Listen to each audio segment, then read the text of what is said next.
السلام عليكم ورحمة الله وبركاته، عاملين إيه يا حبايب قلبي؟ يا رب تكونوا بصحة كده وبسعادة. وصفة النهارده وصفة جبارة، حرفيًا بجد روعة. بس قبل بقى ما ندخل في الوصفة بتاعة النهارده، هنسمي الله ونصلي على الرسول صلى الله عليه وسلم.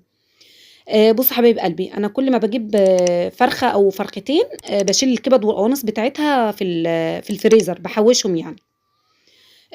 بس باخلّيهم بقى كمية إيه، عندي نُص كيلو، كيلو، زي ما إيه، ما باحوّشهم يعني. أنتِ بقى لو ما عندكيش اشتري بقى إيه، يا ستّ الكل نُص كيلو كبد وقوانص أو الكمية اللي أنتِ عايزاها، تمام؟ طبعًا باجيبها بعد ما باغسلها طبعًا كويس جدًا، طبعًا بتكون في الفريزر أصلًا نضيفة، باطلّعها بافُكّها يعني إيه، بافُكّها حاجة بسيطة مش أوي، وبعد كده باجيب المقص إيه، وباقطّعها إيه، شرايح إيه، بالطول يعني. والتقطيعة برضك اللي اللي أنتِ بتحبيها قطّعيها يعني.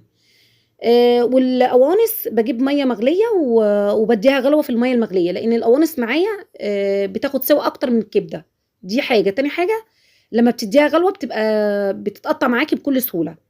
معايا بقى فلفل حار وفلفل رومي وتوم على هريسة شطة وعصير ليمونتين وبصل إيه، جوانح، تمام؟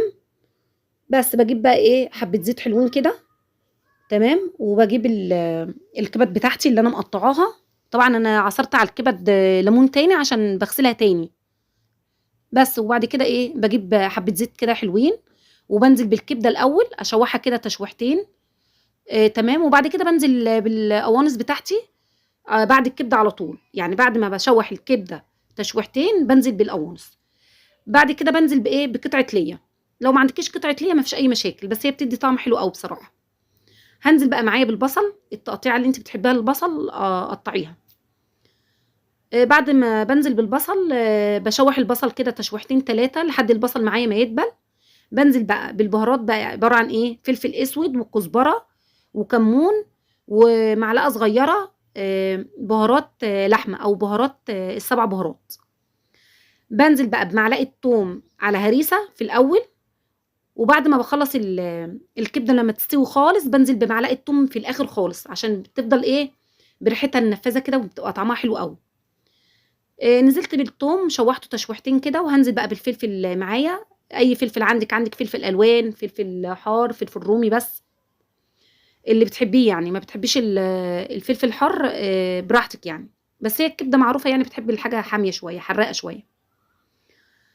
بس كده، طبعًا في الطاسة على جنب باشوّح كفتة، كان عندي قطعة لحمة كده إيه، لحمة بلدي يعني عملتها كفتة إيه، في الطاسة يعني، وطبعًا أنا نزّلت معاكم الكفتة قبل كده أنا باعملها إزاي.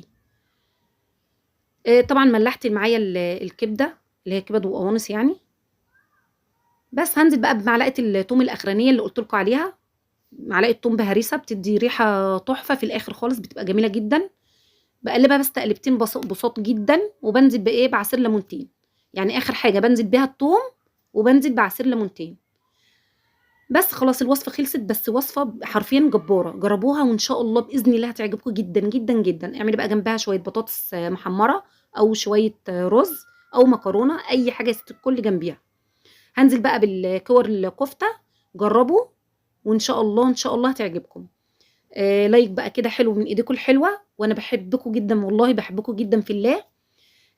واشتراك كده اللي ما اشتركش في القناة، بجد عيلتنا حرفيًا عيلتنا كده بتكبر بيكم، أنتم أحسن عيلة وأحسن ناس حرفيًا، ربنا يا رب يحفظكم، كل اللي نفسكم فيه تحققوه بإذن الله، إن شاء الله أشوفكم في وصفة جديدة، جربوا الوصفة جميلة أوي، أوي، أوي، جربوها إن شاء الله هتعجبكم، وإن شاء الله أشوفكم في وصفة جديدة، واسيبكم في حفظ الله ورعايته، مع ألف سلامة حبايبي، مع السلامة.